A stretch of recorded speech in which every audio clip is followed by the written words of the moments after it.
Morning students. So today we are going to start very important topic of class 11, that is sound. Heading is given on the board. Look at the board. Sound. If you talk about the weightage of this topic has a weightage of 4 marks. This weightage is very important to understand. And with option, this topic has 5 marks. Now this topic, if you talk about class 12th importance, it plays very important role because in the sound we are going to study what is a wave, what are different types of waves. Along with that, we are going to study characteristics of the waves. In the class 12 there are many topics regarding to the waves. Hence, I consider this topic as a fundamental for the class 12. Hence, it is an important topic in case of class 11. Parent आपण काय बघूया? We try to understand introduction part of the sound wave. Under the sound first part and introduction are what is sound or what is wave. पहिला part काय असणार आपला what is wave. Look at the board everybody. वेव्हचा अर्थ काय? आपण general life मध्ये जर बघितलं तर आपण उदाहरण घ्या पाण्याचं. If I take a simple small stone आणि आपण पाण्यामध्ये जर स्टोन टाकला तर वेव्ह तयार होते बघा. If I draw simple diagram, let us say this is the water surface, let us say circular shape. If I throw a stone, जेव्हा आपण स्टोन टाकणार पाण्यामध्ये तेव्हा there is a wave like this. आपण बऱ्याच वेळा बघितलं बघा आपल्या डेली लाईफ मध्ये. आता ही वेव्ह जी आहे इथे एक्झॅक्टली घडलं काय बघा. हा जो पार्टिकल आहे त्याचे पार्टिकल P1 आणि दुसरा पार्टिकल विचार करूया आपण पार्टिकल P2. आता पार्टिकल P1 पासून P2 कडे जी वेव्ह ट्रान्सफर झालेली आहे P1 to P2, look at the board. तर इथे एक्झॅक्टली पार्टिकल P1 P2 जवळ आलेलं नाही हे समजून घ्या. वेव्हचा अर्थ काय? There is a transfer of energy. Particle P1 P2 कशी गेलेले नाहीये तर P1 ना P2 जवळ एनर्जी ट्रान्सफर केलेली. आता प्रश्न पडतो कसं ट्रान्सफर झाली एनर्जी. तर P1 च्या शेजारी अजून पार्टिकल असणार आहे. We can show very simple small particles. हे पार्टिकल काय करणार पाण्याचे, जो water wave, that's why water particles. हे एनर्जी काय करणार ऍब्सॉर्ब करणार. हा P1 च्या शेजारी पार्टिकल काय करणार एनर्जी ऍब्सॉर्ब करणार. सेम प्रोसेस घडणार फॉर नेबरिंग पार्टिकल. शेजारचे पार्टिकल एकमेकांना ऊर्जा ट्रान्सफर करतात आणि अशा पद्धतीने ही वेव्ह तयार होते आणि P2 जवळ एनर्जी ट्रान्सफर होते. ह्याचा अर्थ असा आहे की वेव्ह जे आहे it is a disturbance in the medium. What? Wave is a disturbance in a medium. How we can say? जेव्हा मी स्टोन टाकला इथं तेव्हा स्टोन एनर्जी दिली कुणाला? वॉटर वेव्ह, कारण वॉटर सरफेस आहे. त्यामुळे स्टोन एनर्जी अब्सॉर्ब, या वॉटर वेव्हने एनर्जी अब्सॉर्ब केली, वॉटरने एनर्जी अब्सॉर्ब केली आणि ही एनर्जी ट्रान्सफर झाली कुठं P2 जवळ. सेम प्रकार घडतो late us say P3 particle and P4 particle. अशा प्रकारे पूर्ण सरफेसवर एनर्जी ट्रान्सफर होते. म्हणजे आपल्याजवळ गैरसमज होता की वेव्ह म्हणजे काय की it is a transfer of what particle. No, wave is a transfer of energy. So we can simply define, how we can define wave? It is a transfer of energy. What? Wave is what? Transfer of energy. Or we can say it is a disturbance in the medium. Or what we can say? It is disturbance in a medium. म्हणजे एक गोष्ट clear आहे की wave transfer करण्याकरता मला मीडियमची आवश्यकता आहे. प्रत्येक वेळी लागतं असं काही नियम नाही. आपण काय पुढे टाईप बघणार आहे की ज्या वेव्हला मीडियमचीच गरज नाही, without medium it can transfer. आधी आपण कोणती वेव्ह बघितली की अशी वेव्ह ज्या वेव्हला काय लागते मीडियम लागतं. वेव्ह म्हणजे काय? Transfer of energy or disturbance in a medium. आपण इथं बघतो साऊंड वेव्ह. तर साऊंड वेव्हला we required energy to transfer. आणि एनर्जी ट्रान्सफर करण्यासाठी काय आवश्यक आहे आपल्याला? मीडियमची आवश्यकता आहे. मग त्याकरता आपण बेसिक समजण्याकरता आपण काय घेतले वेव्हची definition by taking simple example of what? Water wave. आता पुढचा महत्त्वाचा पॉईंट आहे आपल्या सिलेबस नुसार, that is what are different types of waves. What is next point? Different types of waves. पहिला पाठ आपण काय शिकलो? वेव्हची definition. I repeat once again. Wave म्हणजे काय? ट्रान्सफर ऑफ एनर्जी और डिस्टर्बन्स इन अ मीडियम. आणि एक्झाम्पल कुठलं घेतलं आपण? Water waves. आता पुढे बघूया आपण different types of waves. Types of waves.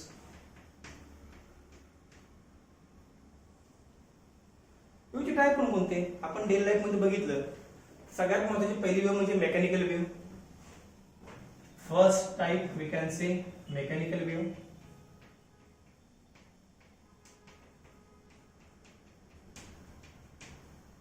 आता मेकॅनिकल वेव्हचा अर्थ काय एक्झॅक्टली?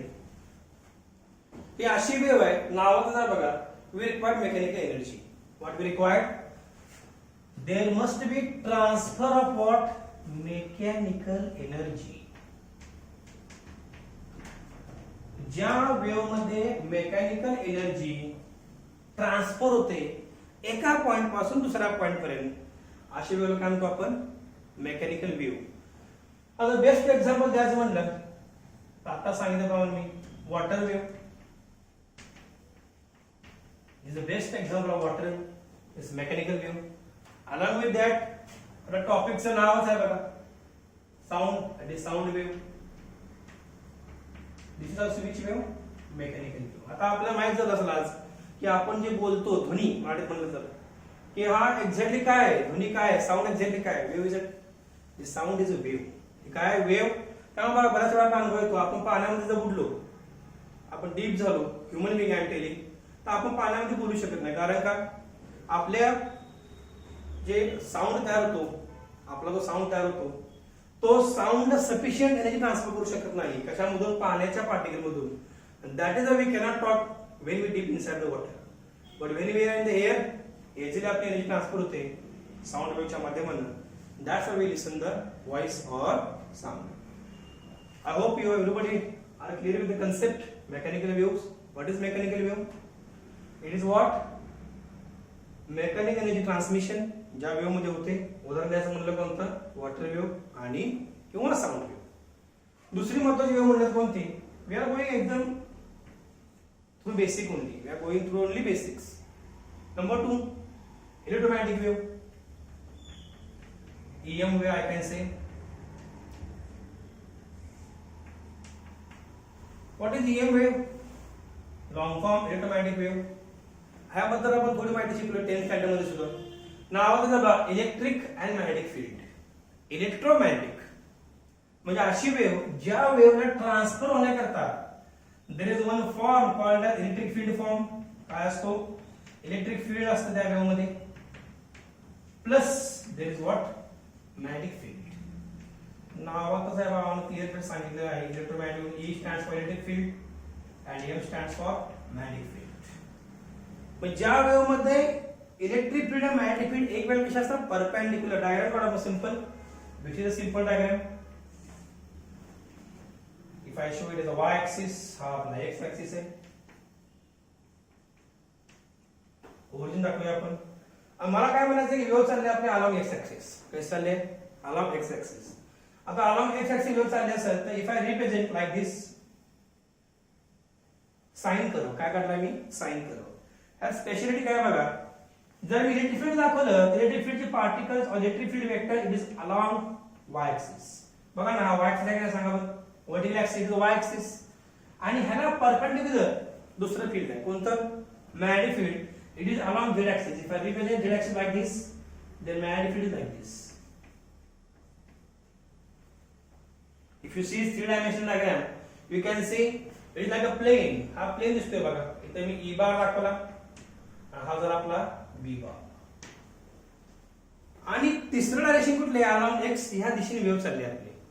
म्हणजे इलेक्ट्रोमॅग्नेटिक वेव्हची स्पेशालिटी काय आहे? इलेक्ट्रिक फील्ड आणि मॅग्नेटिक फील्ड एकमेकांना कसे आहेत? परपेंडिक्युलर. इट इज लाईक दिस. आणि ते वेव्ह जी चालली it is along x axis. It is moving like दिस.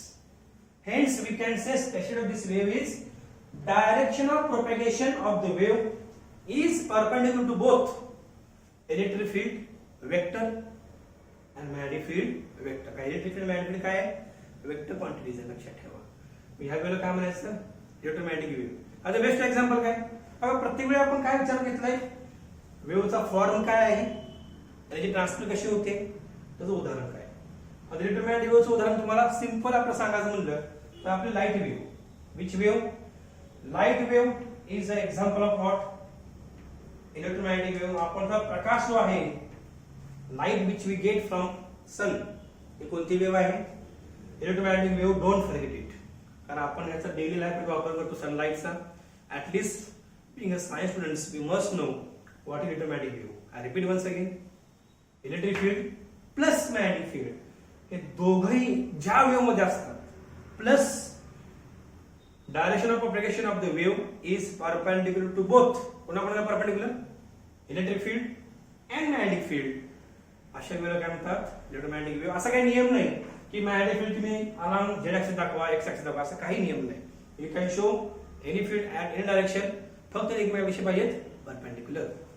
तर सेकंड वेव्ह काय असेल? इलेक्ट्रोमॅग्नेटिक वेव्ह म्हणजे कोणती wave? Light wave. Okay. Now third and very important wave we can say, if you look at this board, this is nothing but matter wave.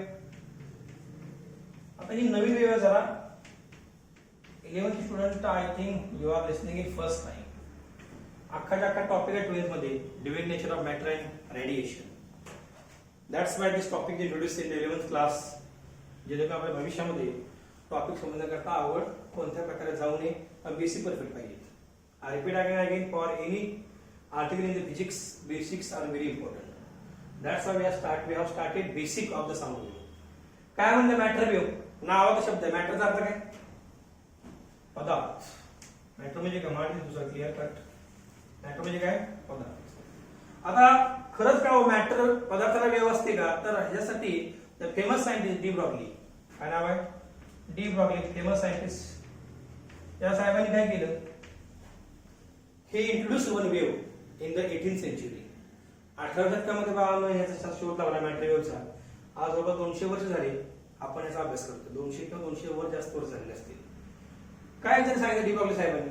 He told that if you take any particle, आपल्याला माहिती आहे कोणताही matter, कुठलाही पदार्थ 3 गोष्टी तयार झालेला असतो. केमिस्ट्री मध्ये आपण शिकलोय, सायन्स शिकलोय 8, 9, 10 स्टँडर्डला. कोणकोणते? Proton plus they neutron and electron. PN काय काय असणार आहे? प्रोटॉन असणार आहे, नंतर काय असणार आहे? न्यूट्रॉन, नंतर काय असणार? इलेक्ट्रॉन. आपल्याला सगळ्यांना माहिती आहे प्रोटॉन आणि न्यूट्रॉन कुठे असतात? It is in the nucleus. Yes or no? Proton positive charge, neutron neutral. It is in the nucleus of the matter. आणि त्याच्या भोवती कोण फिरत असते? Electrons are revolving. पण डी ब्रॉग्ली साहेबांनी काय सांगितलं की जेव्हा तुम्ही इलेक्ट्रॉनला मूव्ह करता by applying external electric field और मॅग्नेटिक फील्ड, तर हा electron being a particle, electron कोण आहे? It is a particle. हा इलेक्ट्रॉन जेव्हा मूव्ह होतो with certain velocity, repeat once again, कोण मूव्ह होतो इथं? इलेक्ट्रॉन मूव्ह होते. कोणामुळे मूव्ह झाला बाबा? It is moving due to electric field E bar और मॅग्नेटिक फील्ड B बार. या दोन गोष्टीमुळे हा इलेक्ट्रॉन फिरायला लागलाय, पुढे चाललाय. तर 100% this electron will have velocity. Let us say EV. EV stands for velocity of the electron. Otherwise, I replace these notations. VE I write. VE म्हणजे काय? Velocity of the electron. आणि या इलेक्ट्रॉनच्या वेगामुळे there is a wave linked with the electron. If I represent this wave like this, या वेव्हला काय म्हणतात? Matter wave. अतिशय invention, we can say it's a mind-blowing invention did by the famous scientist de Broglie already sed. आणि काय सांगितलं? Electron जेव्हा move होतो तेव्हा इलेक्ट्रॉन आपल्या सोबत एक वेव्ह तयार करतो. त्या वेव्हला काय म्हणतात? Matter wave. आता मॅटर वेव्हची स्पेशालिटी काय? Does it have wavelength? Yes, matter wave wavelength सुद्धा असते बाबा. But this part we are going to study in the 12th standard. सध्या पण लक्षात ठेवा की मॅटर वेव्ह म्हणजे कोणती wave? The wave linked with matter or particle of the matter. Okay, so these are the different types of waves. I repeat once again. Number 1, mechanical wave. काय speciality वेव्हची आहे? मेकॅनिकल एनर्जी ट्रान्सफर होते. उदाहरण द्यायचं म्हणलं कोणती wave? Water wave, sound wave. नंतर कोणती वेव्ह आहे? Electromagnetic wave. काय स्पेशलिटी आहे वेव्हची? Electric field plus magnetic field असणार या ठिकाणी. त्यासोबत स्पेशलिटी काय? Second speciality of this wave, electric field आणि मॅग्नेटिक फील्ड मिळाले कसे? Perpendicular, normal to each other, like this. लक्षात ठेवा sir, normal to each other. Now along with this, the wave is moving in one direction which is perpendicular. या दोन्ही फील्डला direction काय असणार प्रोपॅगेशनची, ज्या दिशेने वेव्ह चालले ते डायरेक्शन कशी असणार आहे, परपेंडिक्युलर. म्हणून डायग्राम मध्ये दाखवले x Y and I can represent here Z axis also. ह्याला कोणती वेव्ह म्हणतात, इलेक्ट्रोमॅग्नेटिक वेव्ह. उदाहरण द्यायचं म्हणलं आपला सगळ्यात best example light wave, which is a very important way we can say in our daily life we are expressing it. Next way which we studied, matter wave. नाव दिले बघा पदार्थ म्हणजे काय, तर या वेव्ह मध्ये आपण कोणाबद्दल बोलतोय, we are talking about the small particle, tiny particles of the matter such as proton, neutron, electron. हा शोध कोण लावला, the famous scientist de Broglie. आणि ह्याच्यामध्ये आपण काय म्हणलंय, डायग्राम दाखवले बघा. इलेक्ट्रॉन ठराविक वेगाने पुढे चालला असेल ड्यू टू इलेक्ट्रिक फील्ड और मॅग्नेटिक फील्ड, ई बार और B bar, but there is a wave velocity that called as wave velocity of the wave, that is matter wave. These are the different types of the waves which we studied. I repeat once again few things. Wave म्हणजे transfer of energy, and then second part we studied types of the waves. Now our next and very important point is nothing but characteristics of the waves. That part we study now.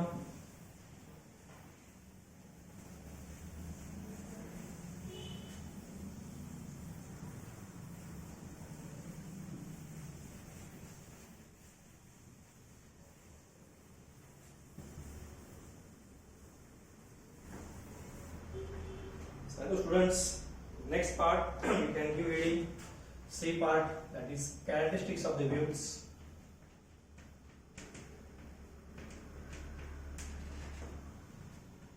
Characteristic अर्थ काय हो, वैशिष्ट्य, speciality. की कोणती wave तुम्ही जर घेतली तर वेव्हला मी डिफाईन करायचं म्हणलं तर कोणकोणत्या गोष्टी पाहिजेत ते आपण शिकणार आहे. अतिशय बेसिक पॉइंट आहे, it is the foundation of the topic I can से. तर पहिली कॅरेक्टरिस्टिक स्पेशालिटी काय आहे वेव्हची, ती म्हणजे आहे what is the wavelength of the wave. पहिला पॉइंट काय, व्हॉट इज द वेव्हलेंथ. वेव्हची लांबी मला सांगायचं म्हणतात वेव्हलेंथ ऑफ द वेव्ह. आणि ह्याचा बेसिक नियम आहे, it is represented by symbol lambda. काय सिम्बॉल हा, लॅम्बडा. तर वेव्हची लांबी म्हणजे काय, इफ यू डिफाइन सायंटिफिकली, त्याकरता आपण एक सिंपल वेव्ह घेऊया. लेटेस्ट एक ट्रान्सवर्स वेव्ह. पुढे शिकणार ट्रान्सवर्स म्हणजे काय, पुढे शिकणार आहे. पण इथं समजून घ्या की वेव्हलेंथ म्हणजे काय. त्याकरता आपण एक टाइम बिंग उदाहरण घेऊया, transverse wave. I am showing diagram, just look at the board. This is the y axis, x axis we can see origin. आज समजा की आपली ट्रान्सवर्स वेव्ह ओरिजिन पासून सुरुवात करते. म्हणजे वेव्ह कुठून सुरुवात करायला, कुठून हल्ले वेव्ह, स्टार्टेड फ्रॉम ओरिजिन, म्हणजे तो उगम झालाय थोडक्यात, मला काय हरकत नाही. आणि आपण वेव्ह दाखवूया, simple wave, transverse wave, sine wave सारखी असते वेव्ह, साइन कर्व. आता लोकांना विचारलं की सर लॅम्बडा म्हणजे काय, लक्षात ठेवा the distance between two successive crest. Crest म्हणजे उंचवटा. हा जो पार्ट ह्याला म्हणतात क्रेस्ट, ह्याला काय म्हणतात क्रेस्ट. किंवा असं म्हणू शकतो the distance between two particles of the wave which are in same state of vibration. काय म्हणलं की एखादी वेव्ह ट्रान्सफर होते मीडियम मधून, ह्याचा अर्थ काय, ती वेव्ह काय करते, त्या पार्टिकल ऑफ द मीडियम, समजा इथं हवा आहे, तर हवा जी आहे इथे जी असते प्रेझेंट असणारी हवा, ज्याच्यातून वेव्ह चाललेली आहे, मीडियम कोणला आपली एअर आहे, मीडियम कोण आहे इथं एअर. जेव्हा ही वेव्ह ट्रान्सफर होणार तेव्हा हे काय करत असते, पार्टिकल जे असते मीडियमचे, धरून चला हा पार्टिकल हाला व्हायब्रेट करत असतो, up and down, up and down. ह्याला काय म्हणतात व्हायब्रेशन. स्प्रिंगचं उदाहरण घ्या ना, स्प्रिंगला जर मी दाबलं तर spring is going to oscillate like this. खेचलं सेम ऑसिलेशन. तसं त्या पार्टिकलला आपण धरून चाला, खेचले धरून चाला, हा पार्टिकल P1 टू P2 गेलाय. मग ही जी मुवमेंट आहे ह्याला म्हणतो व्हायब्रेशन. आणि व्हायब्रेशन कुणाचं आहे विसरू नका, it is vibration of particle of the medium. बरेच स्टुडंट कन्फ्युजन मध्ये असतात की वेव्ह हलते, अजिबात नाही. मीडियमचे पार्टिकल होतात व्हायब्रेट, कारण वेव्ह काय करते, पार्टिकलला फोर्स अप्लाय करते, we can say energy transfer करते, त्यामुळे पार्टिकल व्हायब्रेट होतो आपल्या मीन पोझिशनला, ह्याला म्हणतात मीन पोझिशन. आता मुद्दा असा राहतो की समजा पॉइंट C घेतला, C1 म्हणतो C2 म्हणतो. मला सांगा C1 C2 सेम स्टेटला आहे, त्यांना सांगा बरं स्टेटचा अर्थ काय, दोघांचा आकार असतो बघा. ही C1 बाबा येत आहे, ही C2 येत आहे, दोन्ही समान फेज मध्ये आहेत, समान शेप मध्ये. गावठी बाई सांगायला म्हणलं सिंपल भाषेत C1 C2 समान स्टेट मध्ये आहेत, त्यांचा अंतर पण मीन पोझिशन पासून समान आहे. the distance between two particles of the wave which are in same state of vibration. क्या बोला? Distance between two point of the waves, we can say a distance between two points of the wave which are in same state of vibration. This is called as wavelength. Diagram तुम्ही draw करायचे afterwards. त्याला काय म्हणतात? Wavelength, lambda. Wave ची लांबी. I repeat once again. The distance between two particles, कुणाचे particle आहेत? Medium चे, which are in a same state of vibration. That distance is called as wavelength, lambda, represented by lambda. Okay, this wavelength. आता wavelength साधी सोपी गोष्ट आहे. आतापर्यंत आपण काय शिकलो फिजिक्स मध्ये? Whenever we talk any term, आपण काय म्हणतो? आज युनिट लिहितो. युनिट कशात मोजायचं बाबा हे? आता लॅम्बडा म्हणजे लेंथ म्हणजे काय? Distance. So we can say the wavelength lambda as the assignment काय असणार? कशामध्ये मदत झाला? तर आपल्या assignment मध्ये अंतराचं काय आहे ते metre. So I can measure length of the wave in the unit called as meter, which is assignment of the distance. This is nothing but our wave length of the wave. This is the first part. Number 2, we can say what is the time period of the wave? And number 2 characteristic, time period of the wave. These are very important points. जोपर्यंत आपल्याला हे कळत नाही तोपर्यंत आपल्याला हा topic समजणार नाही. एकदम बेसिक आहे. आता मुद्दा होतो टाइम पिरियडचा अर्थ काय? One thing is clear. What is one thing is clear? That time period. Period means what? The thing which is repeating again and again. आता वेव्ह टाइम पिरियड असतो का? टाइम पिरियड वेव्हचा म्हणजे काय? त्याचा अर्थ काय? It is a time taken. समजून घ्या काय म्हणतो बघा मी. डेफिनेशन काय? Time taken by the wave. Time taken by wave to repeat itself. काय म्हणलं? To repeat itself. काय म्हणलं?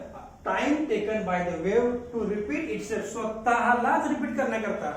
रिपीटचा अर्थ काय? स्वतःला सेम शेप परत आणण्याकरता जी काय टाइम घेतला वेव्हनं त्याला म्हणतात time period of the wave. Symbol capital T already I have shown. किंवा असं म्हणू शकतो time taken by particle. Time taken by particle. मग सांगितल्याप्रमाणे पार्टिकल कोणाचा आहे? मीडियमचा particle. That's how we can write time taken by particle of the medium. Particle of medium. To complete one oscillation. Or I can say simple भाषा सांगण्याचा प्रयत्न करतोय. Or what? Vibration. Is called as what? Time period. So क्या बोलते हैं? Time period capital T. Repeat को definition परत एकदा काय म्हणलं? Time taken by the wave to repeat itself. Simple definition to understand, to remember. Or I can say जेव्हा important point आहे त्या ठिकाणी मी अंडरलाइन करतो. रिमेन करायचंय in your notebook. Or what? Time taken by particle of medium. कुणाची particle आहे? मीडियमची particle आहे. To complete one oscillation. Oscillation कुणाचं कंप्लीट करण्यासाठी? स्वतःचा ऑसिलेशन कंप्लीट करण्याकरता किंवा काय व्हायब्रेशन कंप्लीट करण्याकरता जी काय वेळ घेतला की वेव्हच्या मीडियमच्या पार्टिकलनं त्याला म्हणतात टाइम पिरियड. आपण इथं प्रॅक्टिकल एक्झाम्पल घेऊया. हे बघा, जर त्याला पार्टिकल इथं आहे त्याला म्हणतो मेन पोझिशन एमपी म्हणतो मी. आता पार्टिकल P1 पाशी आला, परत माघारी मेन पोझिशन, परत P2 जवळ आला, परत माघारी एमपी पाशी. म्हणजे P1 पासून MP कडे, MP पासून P2 कडे, MP म्हणजे मेन पोझिशन. रिपीट करतो परत. P1 पासून मेन पोझिशन पासून परत P2, परत P2 पासून मेन पोझिशन. याला जी काय वेळ लागले त्याला म्हणतात time period. That is capital T. आ टाइम पिरियडचा काय युनिट असतो? टाइम आहे. We measure time in what? Second. That is why SI unit. Anything but second. Very easy to understand. खूप सोपं टर्म आहे. टाइम पिरियड बेसिक लक्षात ठेवा for any topic regarding the wave. काय म्हणलं आपण याला, काय असाइनमेंट आहे आपलं टाइम पिरियडचं, assignment of time period nothing but second. I hope you are clear with this two concept. Number 1 wavelength, number 2 time period. If you understand these two things, then I can define third characteristic or feature of the wave, that is velocity of the wave. So give it the next point, very important point, that is velocity of the wave. That velocity कंसात लिहा v, general symbol of the velocity, that is v. आता आपण खूप वेळा शिकलोय बघा what is velocity in a simple language. आपण कायनेमॅटिक्स शिकलो 11th मध्ये. कायनेमॅटिक्स मध्ये कोणत्याही पदार्थाची वस्तूची वेग म्हणजे काय असतं फॉर्म्युला, साधा फॉर्म्युला आपला v equal to what, distance divide by time. ते आपण सायन्स मध्ये शिकलोय बघा 8, 9, 10 मध्ये बेसिक गोष्टी शिकल्या कव्हर केल्या आपण. That's why we are sticking with this formula, v equal to what, distance by time. Once again I am going to basic, v equal to distance by time. आता मला सांगा जर मी टाइम पिरियड घेतला capital T, काय घेतलं capital T, what is time period, time taken by wave to repeat itself, किंवा time taken by particle of medium to complete one oscillation और vibration is called time period. मी काय म्हणलं की time period T घेतला मी, तर time period capital T मध्ये वेव्ह किती अंतर कव्हर करलो आपण डायग्रामकडे बघूया. देखूया वेव्ह ओ पासून मूव झाले, C1 पाशी आले, परत इथं आले, इथं आले. मला सांगा हा जो शेप आहे वेव्हचा, ज्याला आम्ही क्रेस्ट म्हणतो, पुढे शिकणार आहे डीप मध्ये, टाइम मी लक्षात ठेवा उंचवटा, हा जो उंचवटा आहे ज्याला आपण C1 म्हणले, हा कुठे रिपीट झाला परत इथे रिपीट झाला C2 पाशी, बरोबर आहे का नाही. बेसिक लक्षात ठेवा C1 पासून C2 कडे येईपर्यंत वेव्ह रिपीट झाली, सेम शेप रिपीट झाला बघा. हा क्रेस्ट, इथं पण क्रेस्ट, साधं भाषा सांगायचं म्हणलं इथं उंचवटा, इथं पण उंचवटा. हा जर 100% टाइम पिरियड मध्ये किती वेव्ह अंतर कव्हर करते, टाइम पिरियड मध्ये वेव्ह किती अंतर कव्हर करणार आहे, तर ते अंतर असणार आहे wavelength. Hence I can write lambda. हे बेसिक माहित पाहिजे, नुसतं फॉर्म्युला पाठ करायचं आपल्याला, यू अंडरस्टँड बेसिक. काय म्हणलं v equal to what, lambda by T. Why lambda, कारण कॅपिटल टाइम टी म्हणजे टाइम पिरियड मध्ये वेव्ह किती अंतर कव्हर केलेलं आहे, diagram in front of you, that is lambda. By definition have written distance equal to lambda. आपल्याला सगळ्यांना माहिती आहे 1/t म्हणजे काय असते frequency, that's why write lambda into n. काय रिप्लेस केले मी इथं, I replace n equal to what 1/t. पुढे शिकणार आहे फ्रिक्वेन्सी म्हणजे काय, रिमेंबर टाइमिंग, 1/t म्हणजे काय फ्रिक्वेन्सी. म्हणजे काय फॉर्म्युला मिळाला आपण सांगा वेव्हचा. I got the formula of velocity of the wave as v equal to what, n times lambda. Make a box to this equation. This equation is applicable to almost all types of waves, especially mechanical wave. What is the formula, v equal to what, n lambda. ह्याच्यामध्ये v काय आहे, wave ची velocity, n म्हणजे frequency of the wave, lambda म्हणजे wavelength of the wave. आता प्रश्न असा पडतो की ही फ्रिक्वेन्सी काय प्रकार आहे, जिथं आपण ऑलरेडी इंट्रोड्यूस केलं नवीन term.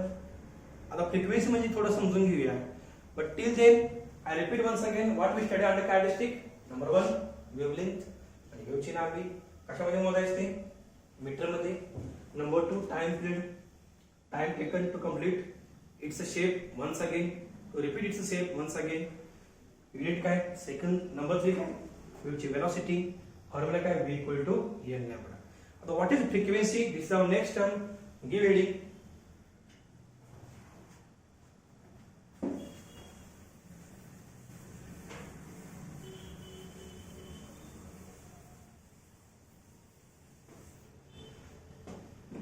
Hello students, once again, number 4 term, basic term of the wave, that is the frequency.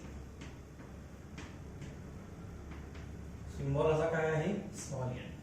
Frequency काय वारंवार मराठीत एखादी गोष्ट किती वेळा रिपीट होते त्याला म्हणतो आपण फ्रिक्वेन्सी. काय डेफिनेशन आहे, it is a number of oscillations, what, number of oscillations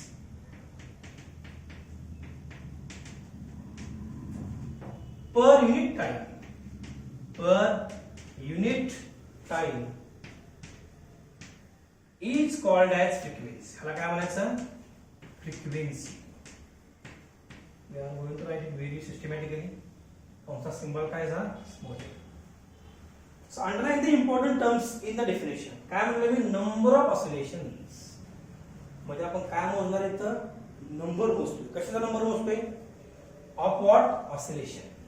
किती वेळा वेव्ह व्हायब्रेट होते, पार्टी किती वेळा व्हायब्रेट होते, नॉट वेव्ह, पार्टिकल. इथं बघा हा पार्टी किती वेळा व्हायब्रेट होतोय, किती वेळामध्ये, for a unit time.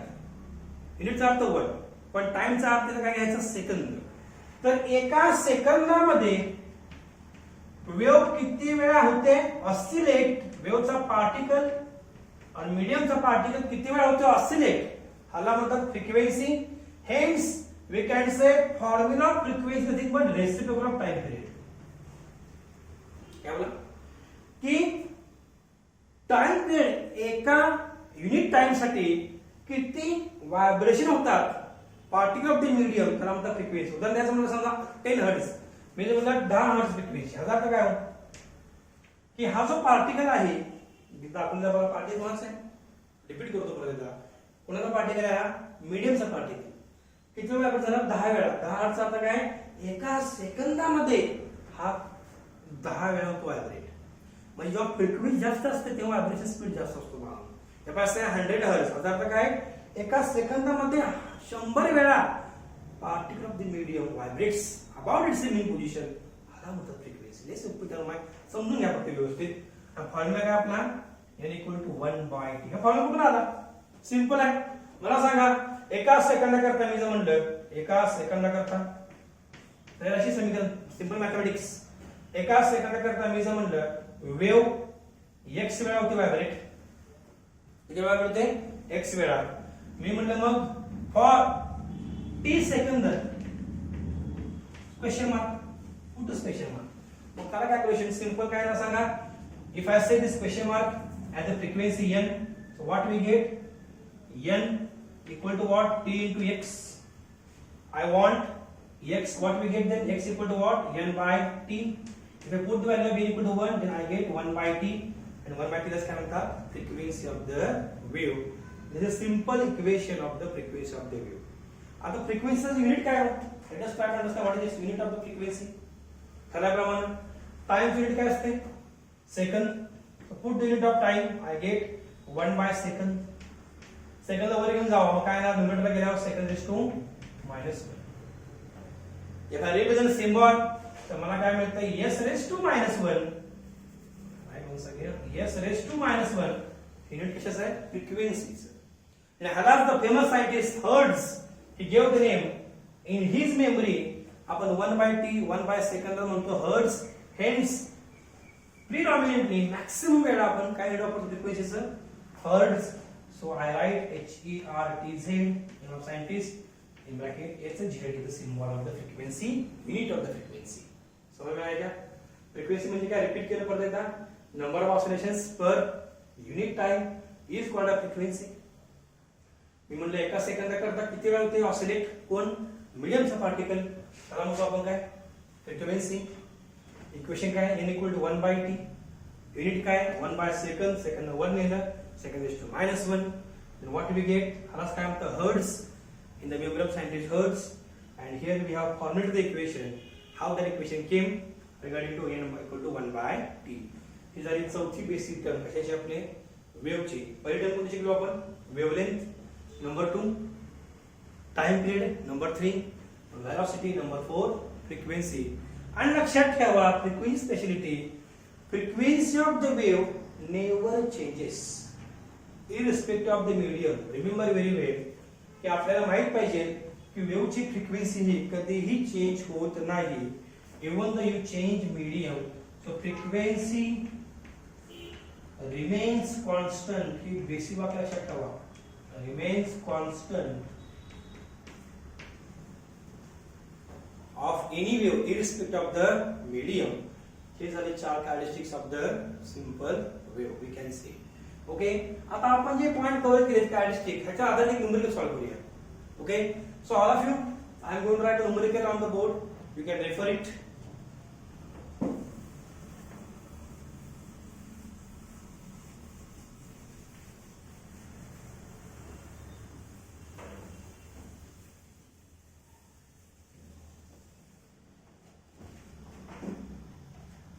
if you use students, if you solve numerical immediately after the concept, it is our basic method. याच्यामुळे काय होतं, न्यूमेरिकलचा फायदा काय असतो की आपल्याला शिकलेला कन्सेप्ट अप्लाय कसा करता रिअल लाईफ मध्ये ते समजून येतं. आणि न्यूमेरिकल फिजिक्स मध्ये हा अविभाज्य भाग आहे, that we have to attempt. समजून घ्या काय दिलं इक्वेशन आपल्याला, काय दिली condition. Writing numerical, a wave of a sound, काय म्हणलं आपल्याला, a wave of a sound travelling in air at the speed 330 metre per second. काय सांगितलं आपल्याला की साऊंडची वेव्ह आहे, हे चालले कशामधून, एअर मधून. थोडक्यात आपण जे बोलतो तो प्रकार किती वेगाने चालले वेव्ह, 130 मीटर पर सेकंड. त्यासोबत आपल्याला माहित पाहिजे they are given and same wave travel in a glass, आता चालले ग्लास मधून, विथ स्पीड ऑफ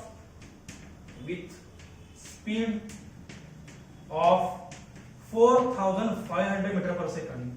बघा ग्लास मध्ये वेग वाढलाय साऊंड वेव्हचा 4500 मीटर पर सेकंड. ही त्यांनी दिलेली कंडिशन आहे. आणि त्यांनी काय विचारले, calculate ratio of wavelength, ratio of what, ratio of wavelength of wave, obviously sound wave, in two media. Medium सांगण्यापेक्षा काय असतं, media. These are numericals is of for 2 marks in our theory. You must remember these numericals and this type. काय दिले बघा आपल्याला, आधी numerical वाचा व्यवस्थित. Try to understand the conditions given in the numerical. काय दिलं आपल्याला, a wave of a sound traveling in a air had a speed of 330 meter per second and same wave म्हणजे कोणती साऊंड वेव्स आहे, traveling in a glass with a speed of what, 4500 meter per second. Calculate ratio of wavelength of the wave in a two media. त्याने विचारले की वेव्हचे वेव्हलेंथचे ratio काढा for a two given media. हे लक्षात ठेवा, वेव्हची वेलोसिटीचा फॉर्म्युला काय, v = n होता. and it is a speed, that's why its unit is, what is unit of velocity, meter per second. That's why it is given meter per second.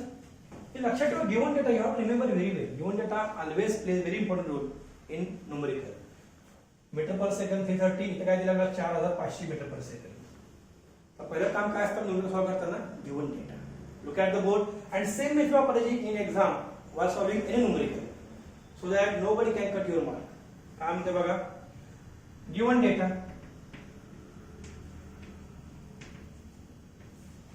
काय दिलं बघा त्यांनी, पहिल्यांदा दिलं आपल्याला speed in air. So I can write v in air किती दिलाय, 330 metre per second. नंतर काय दिलं आपल्याला, speed in glass. I write here v in glass, symbol वापरा व्यवस्थित. किती दिलं, 4500 मीटर पर सेकंड. आणि त्याने विचारलं का आपल्याला, calculate ratio of wavelength of the wave in two media. म्हणजे त्याने विचारलं काय, lambda air divide by lambda glass. हे लक्षात ठेवा, माहिती तुम्ही लिहिलं व्यवस्थित सिस्टमॅटिकली तर तुम्हाला दिलेली माहिती आणि विचारले काय ह्याच्यावरून कळते फॉर्म्युला वापरायचं. Otherwise many times student get confuse which formula to be use. That is why standard method.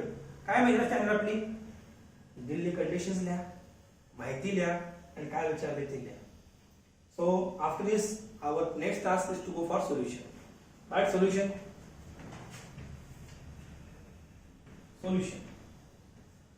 काय दिलं आपल्याला, त्यानुसार आपण फॉर्म्युला आपल्याला माहिती आहे, v equal to what सांगा, v equal to what, n lambda.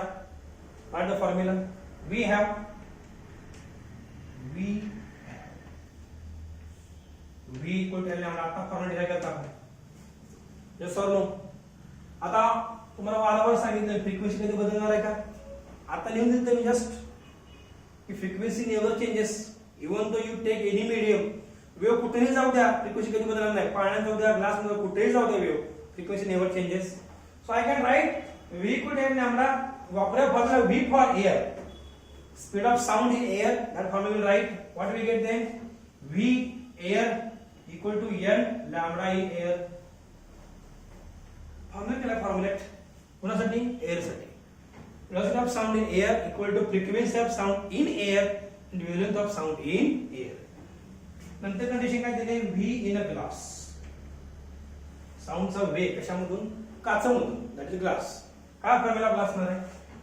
n into lambda of glass. Lambda glass अर्थ काय? वेव्ह जेव्हा काचमधून जाणार तेव्हा ती लांबी किती असणार वेव्हची? डायग्राम समोर ठेवली आहे. वेव्हची लांबी किती असणार काचमधून जो वेव्ह ट्रॅव्हल झाली? जर हीच वेव्ह जर एअर मधून गेली तर लांबी किती असणार? हा सिंपल, हे सिंपल मिनिंग आहे या दोन इक्वेशनचं. तर विचारलंय आपल्याला lambda air by lambda glass. Just take simple ratio. What we get then? VA by VG. Simple division. We can say equal to n into lambda A divided by n into lambda glass. आता आपल्याला माहिती आहे frequency बदलणार का नाही. That's why n get cancel. आपल्याला ratio पाहिजे. Just put the values. What we get then? If you write the values, so we get lambda air by lambda glass equal to what? V air by V glass. V air किती दिले आपल्याला? हाचा फायदा बघा, घेऊन घेण्याचा फायदा. We can put the value immediately. काय मिळणार? 330 330 divided by what?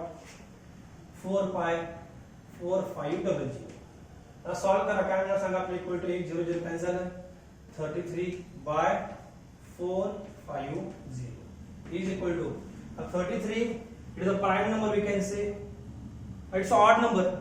If I divide by 11 then also no problem. परंतु आपण कोणती संख्या अशी नाही की जी दोन्हीला कॉमन आहे. We cannot make the factors of 45 33 according to cancellation. त्यामुळे काय करा सर, इथं 33 आहे, राहिलेली ठेवा. काही वेळा सिंपल मॅथमॅटिक्स काही कन्सेप्ट वापरायचे. 45 डिवाइड करा. 45 ला फॅक्टर काय करा? 45 * 10 करतो मी. 450 म्हणजे काय? 45 गुणिले 10. Simple. So what we can write here is equal to हे 10 ला वर पाठवा. काय ना सांगा मग? 33 by 45 into 10 is to what? -1 is equal to what? If I take this 10 to the numerator, then I can write 3.3 divided by 45. This is the ratio of our wavelength. I am 3.3 by 45. Otherwise, if you keep 33 by 450, there is no problem. By using logbook, we can solve 3.3 by 45. We get some answer maybe in the point. But up to this is also okay. हजार तक काय झाला बघा की lambda A by lambda glass. काय equation आलं? जर मी इथे लिहिले equation lambda A by lambda glass. हजार तक काय येतं की wavelength of a sound in air is equal to lambda in glass into 33 by 450. ह्याचा अर्थ असा आहे की वेव्हलेंथ जी आहे साऊंडची ग्लास मध्ये ती काय आहे? जास्त आहे दॅन व्हॉट? एअर. ह्याचा सिंपल मिनिंग हे येते की जर आपण रेशो घेतला वेव्हलेंथचा साऊंडच्या, if it travels in air and travels in a glass, we get the ratio 3.3 by 45. This is sufficient answer and this numerical is of what? Simply for 2 marks. Okay? In numerical I hope you have understood. I repeat once again. काय काय दिलं आपल्याला? velocity of sound in air दिले 330, in glass 4500. आणि विचारलं आपल्याला काय ते लिहून घेतलं. then we use basic formula v equal to n lambda, नंतर v air n lambda a, नंतर v glass n lambda glass. Ratio घेतला, फ्रिक्वेन्सी कॅन्सल झाली. just by putting the values we get 33 by 450. then I have made the factors of 450, that is 45 into 10. 10 ला वर घेतलं काय होणार मग? 10 to the power -1. 33 by 10 म्हणजे किती? 3.3. that 3.3 by 45 is our final answer. These are the application of the characteristics of the waves which we studied till now. Okay?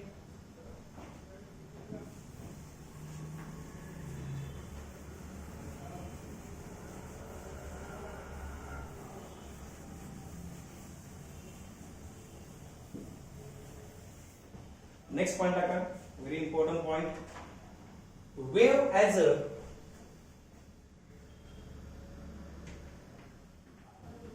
wave as a double periodic phenomenon. Double periodic phenomenon. Interesting point. बरेच point physics मधले we have to use simple logic of day to day life. We can easily understand any article as much as we try. काय म्हणलं बघा, wave double periodic phenomenon आहे. Wave म्हणजे double periodic phenomenon. याचा अर्थ काय की वेव्ह जी आहे ही तुम्हाला दोन प्रकारे एकच घटना रिपीट करते. काय म्हणले मी, वेव्ह जी आहे special sound wave you can take, ही दोन डबल फेनॉमेनॉन, कोणता फेनॉमेनॉन, पिरियडचा फेनॉमेनॉन रिपीट करते म्हणून वेव्हला काय म्हणतात, it has a doubly periodic phenomenon. आता एक्झॅक्टली काय थोडं समजून घ्या सिंपल भाषेत. आता तुम्हाला बघायला सांगितलं मी डायग्राम मध्ये बघा, ही जी वेव्ह आहे ठराविक वेळेनंतर रिपीट होते बघा. म्हणजे C1 चा आकार जो आहे तो C2 चा आकार आहे. परत काही वेळेनंतर बघा, if I draw simple diagram,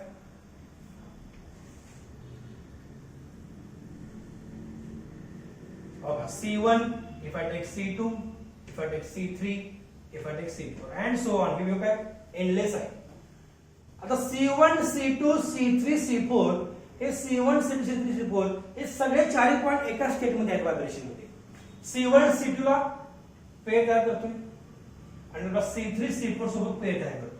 पेअरचा अर्थ काय इथं की C3 पण खाली आहे, C4 पण खाली आहे. डाऊनवर्डला व्हायब्रेशन याचे along about x axis. If I say it as x axis, and here C1, C2, it is along positive x axis. I can say positive. हा काय आहे आपला निगेटिव्ह. हा पॉझिटिव्ह ऍक्सिस कडे आहे, हा पॉझिटिव्ह ऍक्सिस निगेटिव्ह ऍक्सिस कडे आहे. पण both waves are travelling towards positive x axis. बरोबर आहे, पॉझिटिव्ह एक्स ऍक्सिस. पण इथं वैशिष्ट्य काय बघा की वेव्ह जे आहे वेव्हचा पार्टिकल C1, C2 हे दोन्ही एका स्टेट मध्ये आहेत. त्याच प्रकारे C3, C4 दोन्ही एका स्टेट मध्ये. एका स्टेटचा अर्थ काय, त्याचा आकार जो तो समान आहे बघा. C1 पण क्रेस्ट क्रेस्ट, हा ट्रफ ट्रफ. ह्याचा अर्थ असा आहे की वेव्ह जी आहे ठराविक वेळेनंतर रिपीट होते. काय बोला मी, wave repeats itself after same time. Repeat self after, I can say same time. हाला म्हणतात पीरियोडिक इन टाइम. क्या बोलेंगे, पीरियोडिक इन टाइम. हा झाला पहिला पिरियोडिक फेनॉमेनॉन. क्या बोला, वेव्ह जी आहे ठराविक वेळेनंतर आपला आकार काय करते, रिपीट करते. C1, C2 पण पुढे गेल्यानंतर परत C1, C2 सेम आकार मिळणार आहे. म्हणजे ठराविक वेळेनंतर it repeat itself after same time, hence it is periodic. पिरियोडिकचा अर्थ मग काय सांगितलं मी, काय पिरियोडिकचा अर्थ, एखादी घटना रिपीट होते वारंवार ठराविक वेळेनंतर होते म्हणून काय म्हणायचं, पिरियोडिक इन टाइम. पुढची स्पेशालिटी काय वेव्हची आहे, कोणती वेव्ह घ्या तुम्ही, sound wave. This wave repeat after itself it's a shape. आता आकार रिपीट होतोय आफ्टर इक्वल डिस्टन्स. बघा इकडे ही लॅम्बडा आहे का नाही, इथं बघा डायग्राममध्ये हा लॅम्बडा. काही वेळानंतर परत C1, C2 पुढे येणार, परत लॅम्बडा, परत लॅम्बडा. म्हणजे हे जे अंतर आहे लॅम्बडा, हे अंतर काय आहे, समान राहते फॉर अ गिवन मीडियम. मीडियमचा बदल नाही, लॅम्बडा काय राहणार, समान राहणार.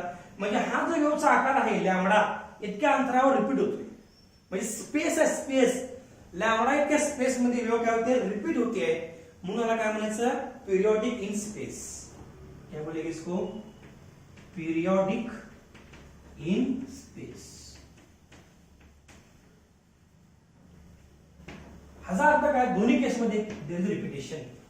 काय रिपीट होते, वेव्ह पार्टिकलचं व्हायब्रेशन ठराविक वेळेनंतर रिपीट होते, प्लस वेव्हचा आकार ठराविक अंतरानंतर रिपीट होते. डायग्राम मध्ये बघा की लॅम्बडा इतका अंतर परत मी आणलं तर वेव्ह परत रिपीट झाली. वेव्ह कशी रिपीट होणार, इथं बघा वेव्ह रिपीट झाली. तर if I draw here once again wave is going to repeat here once again like this. We can show इथं वेव्ह रिपीट होणार, इथे वेव्ह रिपीट झाले, पुढे वेव्ह रिपीट होणार. मग ठराविक अंतरानंतर वेव्ह रिपीट होते म्हणून काय म्हणायचं, पिरियोडिक इन स्पेस. जागेनुसार वेव्ह रिपीट व्हायला, आकार समान राहतोय. पिरियॉडिक इन टाइम म्हणजे काय, वेळेनुसार वेव्हचे पार्टिकल सेम फेज मध्ये येत आहेत, त्याला म्हणतात periodic in time, periodic in space. आणि याला कॉम्बिनेशन मध्ये म्हणतात क्या, डबल पिरियॉडिक फेनॉमेनॉन. डबल मध्ये दोन काय काय ना, number 1 time, number 2 space. Hence the wave is called as doubly periodic phenomenon in any case of wave such as mechanical wave or here our case sound. So में आया क्या, क्या अपना very important article that is wave as double periodic phenomenon. इथपर्यंत point अतिशय महत्त्वाचा आपण cover केलेला आहे. आता पुढचा point, just give the heading.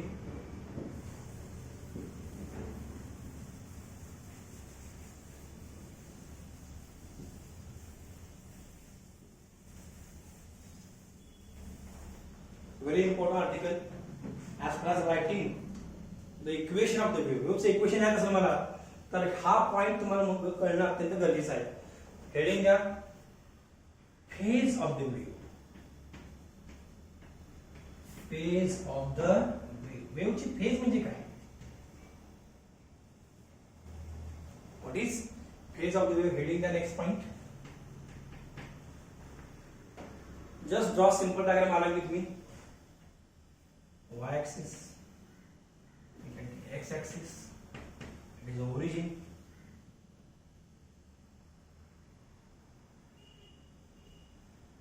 इकडे बघा, मी वेव्ह दाखवलेली आहे, ट्रान्सवर्स वेव्ह.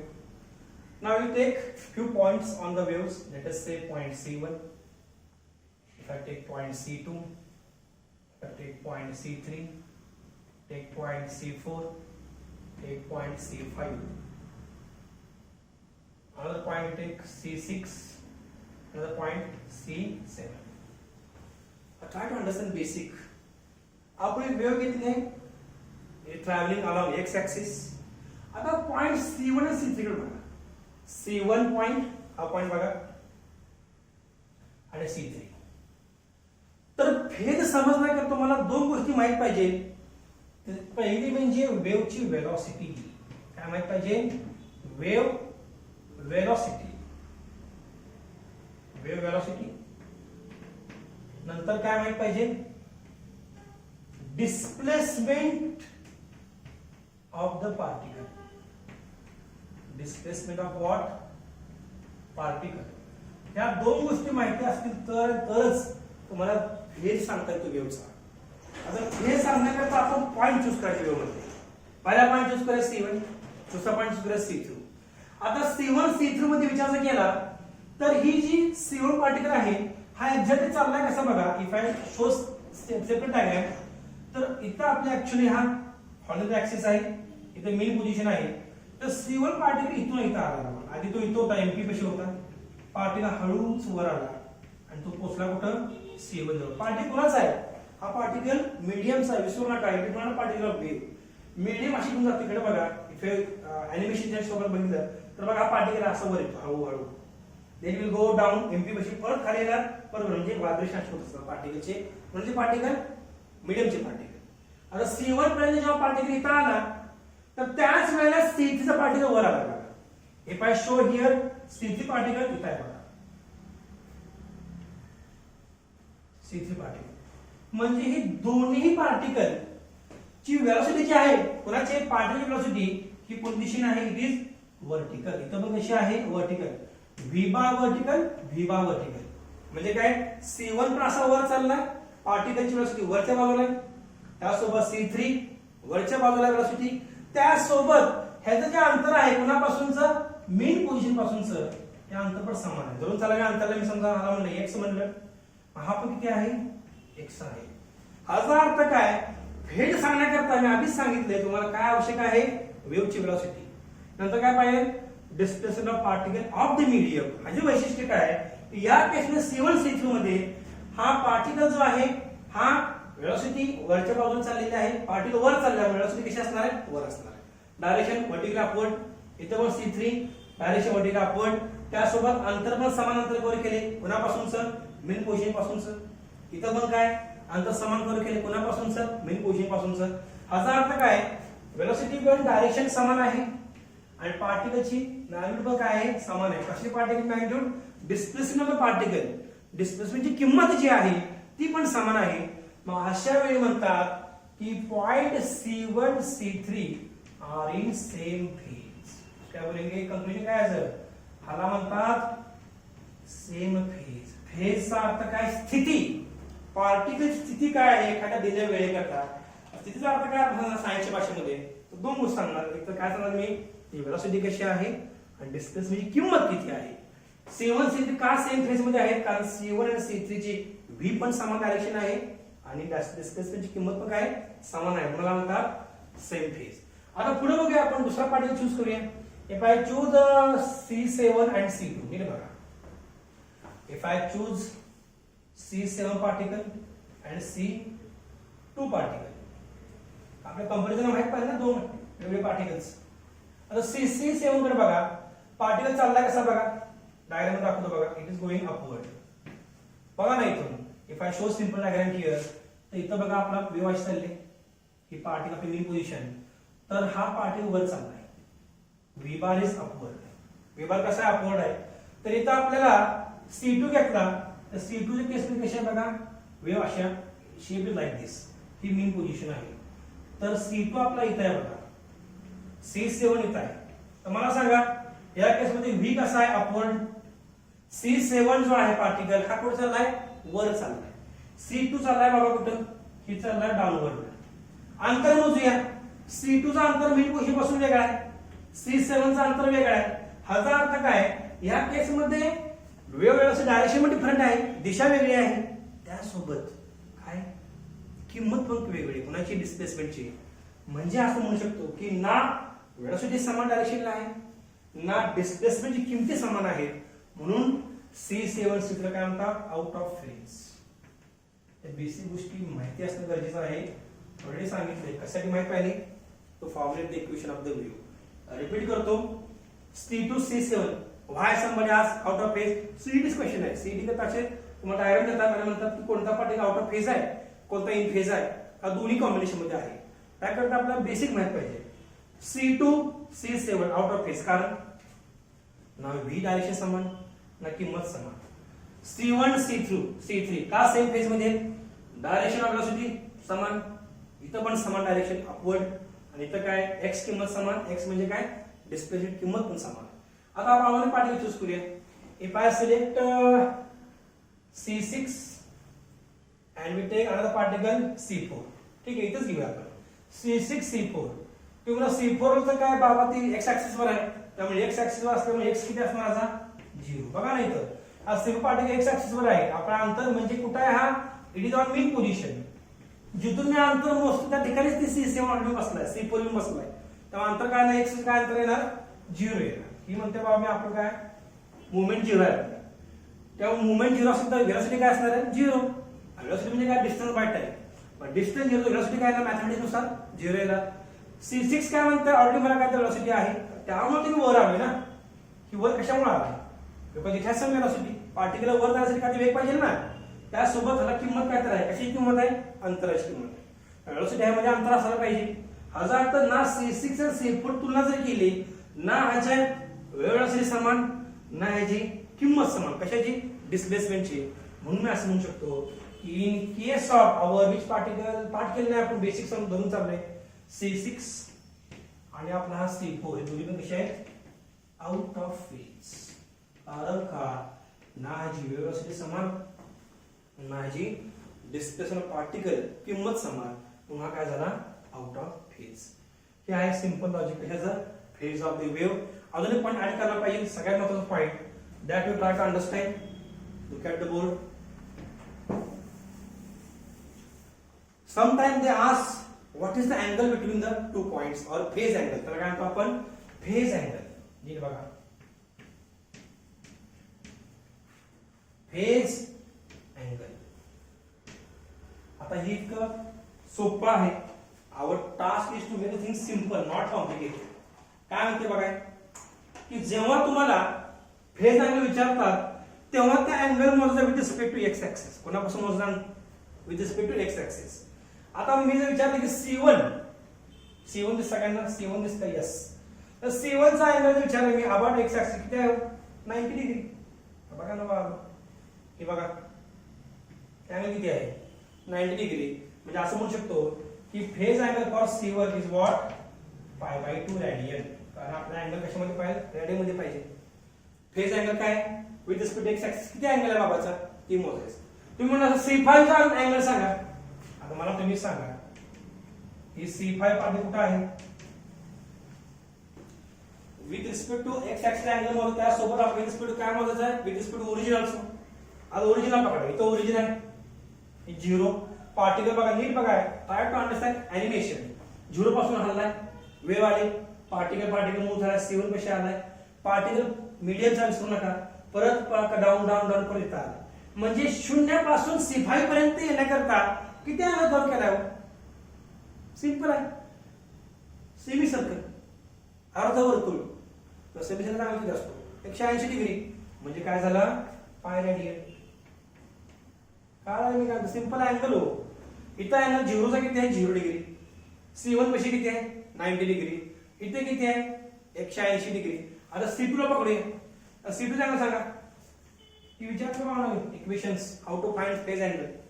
C2 चा अँगल सांगा कसा असणार आहे. मी आधीच सांगितलं कुठून मोजायचं आपला अँगल 0 पासून ओरिजिन पासून. आधी तर बघा इथं आला पूर्ण हाफ वेव्ह कंप्लीट झाली किती झालं 180 डिग्री. परत खाली आला. आता ह्या किती मार्क्स सांगितल्याप्रमाणे 90 डिग्री. मग C2 चा अँगल किती असणार आपण ही बाबा पूर्ण पाय रेडियन. कुठला पाय रेडियन हो हे अर्धवर्तुळ प्लस हे 1/4 क्वार्टर सर्कल म्हणजे किती 90 डिग्री म्हणजे किती आहे प्लस π/2. सांगा 1 अधिक अर्धा दीड दॅट इज 3π/2 रेडियन. असं विचारतात तुम्हाला की एक्झॅक्टली अँगल फेज अँगल कसा काढायचा. बऱ्याच कन्फ्युजन असते स्टुडंटच्या मनामध्ये की कतो अँगल मोजायचा. मी आधी सांगतो बेसिक पद्धत अँगल कुठं मोजायचा जिथून वेव्ह हल्ली तिथून अँगल मोजायचा. तुम्ही म्हणा सर आता C3 चं काढा अँगल. ठीक आहे C3 काढूया. इथे बघा C3 पार्टिकलचा अँगल काढायचा कुणापासूनचा ओरिजिन पासूनचा. तर मोजा अर्धवर्तुळ एक दुसरा अर्धवर्तुळ झाले किती पाय प्लस पाय किती आले 2π. आता बाबा इथं आला C3 पैसे म्हणजे किती अँगल कव्हर केलाय 90 degree. So can I write 2π radian. 2π कुठून पाठ केले का नाही. हे अर्धवर्तुळ हे अर्धवर्तुळ म्हणजे pi radian plus pi radian plus हे 1/4 क्वार्टर सर्कल 90 डिग्री म्हणजे किती आलंय 2π प्लस काय आलंय π/2. सांगा 2 अधिक अर्धा म्हणजे 2.5 म्हणजे किती येणार आहे 5π/2 रेडियन. अशा प्रकारे आपण तुम्ही कुठल्याही पार्टिकलचं वेव्हचं we can calculate phase angle. आता प्रश्न असा पडतो की फेज ऑफ द वेव्ह म्हणजे काय आधी सांगितलं स्टेट ऑफ द वेव्ह. अब फेज मध्ये काय काय शिकलो आपण इन फेज आहे का आउट ऑफ फेज आहे. नंतर काय शिकलो फेज अँगल कसा काढायचा. आता पुढचा महत्त्वाचा पॉइंट आहे तो म्हणजे phase difference of the wave. That we try to understand. तर इकडे बघायचं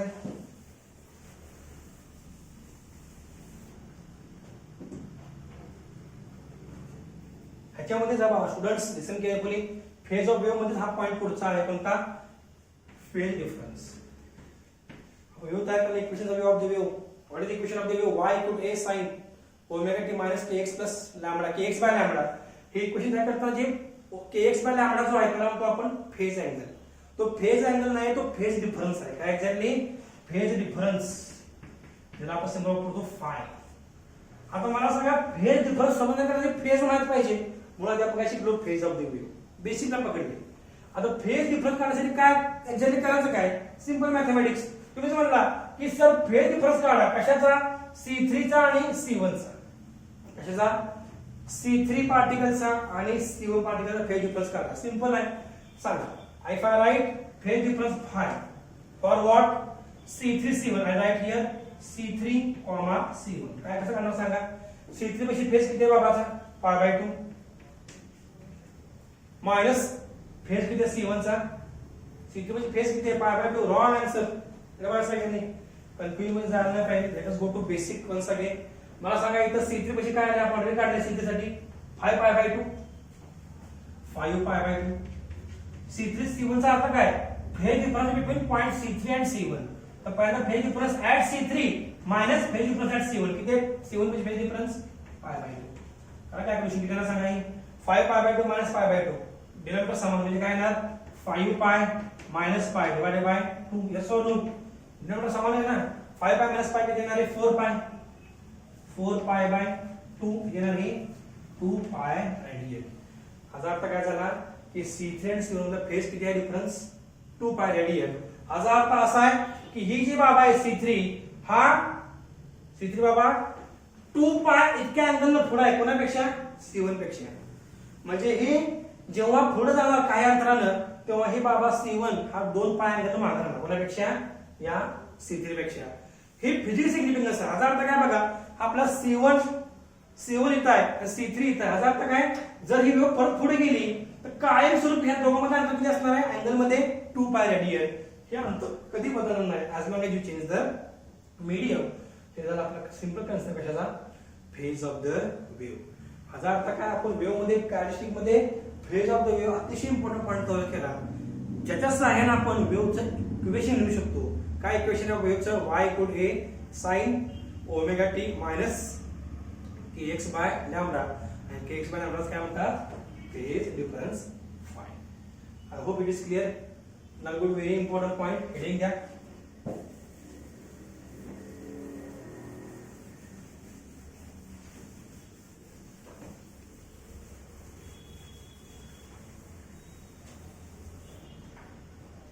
There are types of mechanical waves.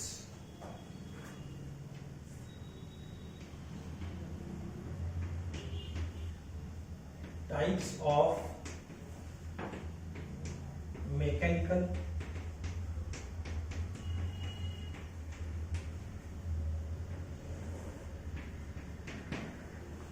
waves.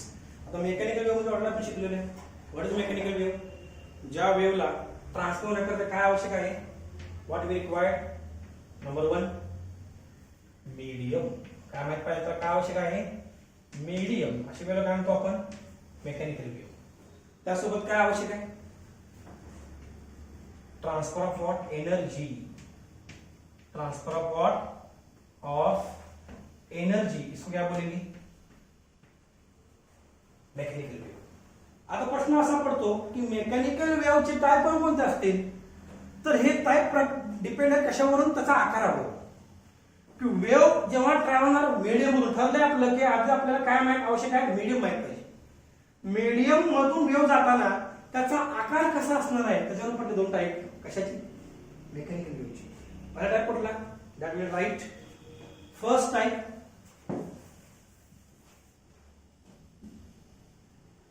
that is transverse wave. We are going the proper sequence transverse wave. दूसरी कुठली आहे our very famous in day to life we use this wave many time longitudinal wave. कुठली पहिली wave transverse wave. दुसरी wave कुठली longitudinal wave. आधी समजून घ्या what is transverse wave.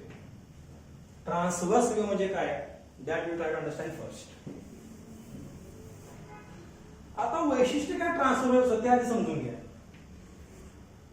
G wave medium मधून जाताना काय बोला जी वेव्ह मीडियम मधून जाताना डायग्राम मध्ये बघा y axis as it is. Diagram मी किती वेळ रिपीट केले गरजेचे कारण ह्याच्यावर बेसिक करू होतं सगळं. ओरिजिन दाखवूया सिंपल शेप दाखवूया वेव्हचा. आता काय म्हणतो बघा ट्रान्सवर्स वेव्ह मध्ये जी वेव्ह ट्रॅव्हल होत आहे मीडियम मधून ह्याचे पार्टिकल जे आहेत मीडियमचे काय बोला हे पार्टिकल जे आहेत पार्टिकल बघा हे medium particle they are vibrating perpendicular to direction of propagation of the wave. Wave travel होताना ते डायरेक्शन जी आहे वेव्हची ट्रॅव्हल होताना समजा वेव्ह अशी चालली आहे तर पार्टिकल कशा असतात they are perpendicular to vibration of the wave. म्हणजे वेव्ह जाताना ज्या दिशेने चाललेली आहे त्या डायरेक्शनला मीडियमचे पार्टिकल कसे आहेत परपेंडिक्युलर आहेत. ही डायग्राम मध्ये बघा ही डायरेक्शन ऑफ वेव्ह आहे डायरेक्शन ऑफ वेव्ह आणि हे आहे व्हायब्रेशनची डायरेक्शन. व्हायब्रेशन डायरेक्शन कोणाच्या व्हायब्रेशन हवी vibration of what of particle. ह्याचा अर्थ काय की वेव्हचे मीडियमचे पार्टिकल जे आहेत पार्टिकल ऑफ द मीडियम हे पुन्हा परपेंडिक्युलर आहेत डायरेक्शन ऑफ वेव्ह. अशा वेव्हला काय म्हणतात ट्रान्सवर्स वेव्ह. डायग्राम मध्ये बघा ही जी वेव्ह बघा डायग्राम मध्ये हे बघा it is travelling along x axis परंतु पार्टिकल जे आहेत मीडियमचे they are perpendicular to what vibration कसे particle vibration they are perpendicular to what direction of the propagation of the wave अशा वेव्हला काय म्हणायचं ट्रान्सव्हर्स वेव्ह ही झाली पहिली definition of what transverse wave पहिला पॉइंट कशाचा ट्रान्सव्हर्स वेव्हचा आता पुढचं महत्त्वाचा मुद्दा काय या वेव्हची स्पेशालिटी काय तर वेव्ह जेव्हा ट्रॅव्हल होते मीडियम मधून हे मस्त स्पेशालिटी आहे ही वेव्ह मीडियम जाताना दोन आकार तयार करते पहिला आकार कुठला उंचवटा हा खुलगटपणा so important point is that here की vibration of the particle of the medium it is perpendicular to what direction of propagation of the wave अशा वेळेला काय म्हणतात ट्रान्सव्हर्स वेव्ह आणि ट्रान्सव्हर्स वेव्ह जी आहे मीडियम जाताना it travels in the form of crest काय म्हणलं crest CREST crest plus in the form of trough crest म्हणजे उंचवटा ह्याला मी C म्हणतो इथं आणि टफ म्हणजे खोलगटपणा त्याला आम्ही T म्हणतो म्हणजे ट्रान्सव्हर्स वेव्ह मध्ये आपल्याला क्रेस्ट आणि ट्रफ या दोन आकारामध्ये मेकॅनिकल वेव्ह ट्रान्सफर होते त्यालाच काय म्हणतो आपण ट्रान्सव्हर्स वेव्ह ह्याचा इन डेप्थ एक्सप्लेनेशन जे आहे काय स्पेशालिटी पॉइंट जे आहेत हे आपण नेक्स्ट लेक्चरला कव्हर करूया जे काय आतापर्यंत झाले ते एकदा रिवाइज करा थँक्यू सो मच